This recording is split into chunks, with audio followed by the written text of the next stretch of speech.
देवो महेश्वरः गुरुः साक्षात् परं ब्रह्म तस्मै श्रीगुरवे नमः।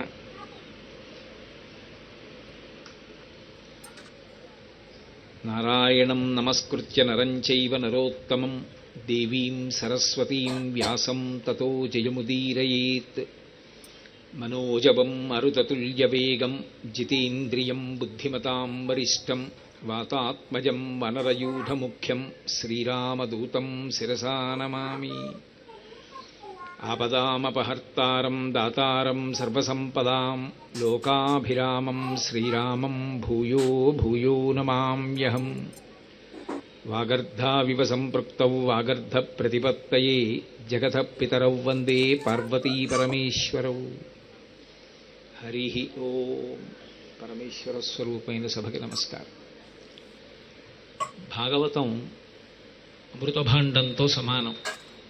అందుకే నిత్యపారాయణ యోగ్యత కలిగి జీవితాంతము కూడా పఠించవలసినటువంటి గ్రంథం ఏదైనా ఉంటే అది భాగవతం ఒక్కటే. కారణం ఏమంటే భాగవతాన్ని ఎక్కడ ప్రవచనం చేసినా భాగవతాన్ని చదివినా సప్తాహంగా చదువుతుంటారు. సప్తాహం అంటే 7 రోజుల పాటు అని. దాని అర్థం నిజంగా 7 రోజుల పాటే ప్రవచనం చెయ్యమనో 7 రోజుల పాటు మాత్రమే భాగవతాన్ని చదువుకోమనో కాదు దాని ఉద్దేశ్యం.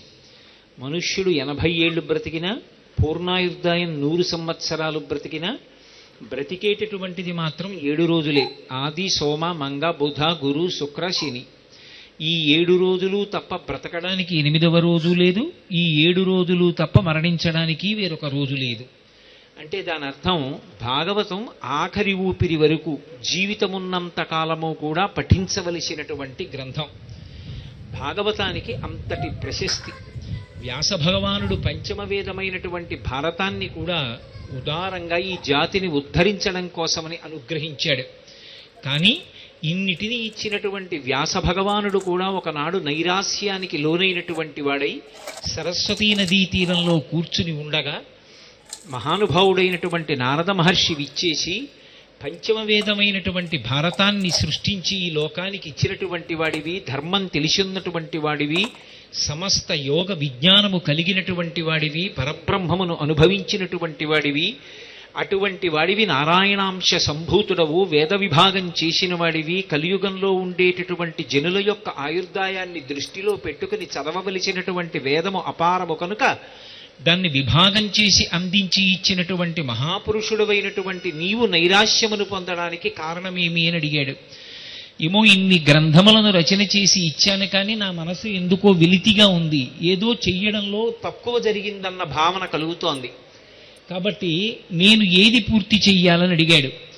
భగవత్కథలతో భక్తి జ్ఞాన వైరాగ్యముల యొక్క నిలయమై మోక్షమునకు కారణమై ఏ గ్రంథాన్ని చదివినంత మాత్రం చేత విన్నంత మాత్రం చేత కలియుగంలో ఉండేటటువంటి జనులందరికీ కూడా భగవంతుని యొక్క నిర్హేతుక కృపాకటాక్ష వీక్షణములు పుష్కళములుగా అభిస్తాయో అటువంటి భగవత్ కథలతో కూడుకుని భాగవతుల యొక్క చరిత్రలతో కూడుకున్నటువంటి శ్రీమద్భాగవత గ్రంథాన్ని రచయించే నువ్వు కానీ లోకానికి అందచేస్తే నీ మనసులో ఉన్నటువంటి వెలితి పూర్తవుతుంది అని నారదుడు చెప్పిన కారణం చేత వ్యాస భగవానుడు భాగవతాన్ని రచించాడు.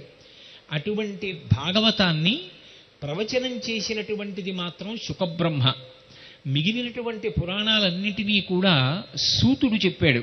కానీ ఒక్క భాగవతాన్ని మాత్రం శుకబ్రహ్మ చెప్పారు. శుకబ్రహ్మ కారణజన్ముడు. సాధారణంగా ఈ లోకంలో అంటే మర్త్యలోకంలో, మర్త్యలోకము అన్న పేరెందుకు వచ్చింది అంటే ఈ లోకంలో పుట్టినటువంటి ప్రతివాడు శరీరాన్ని విడిచిపెట్టవలసింది.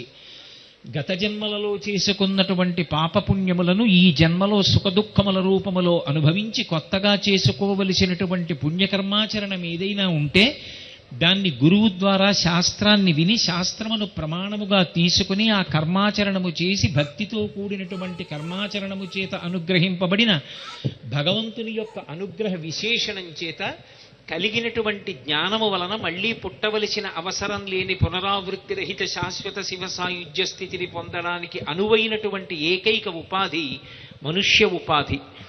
ఈ మనుష్య ఉపాధితో ఉన్నవాడు తప్ప మిగిలిన ఉపాధులలో ఉన్నవాళ్ళు ఎవ్వరూ కూడా శాస్త్రాన్ని చదువుకోరు, ధర్మాన్ని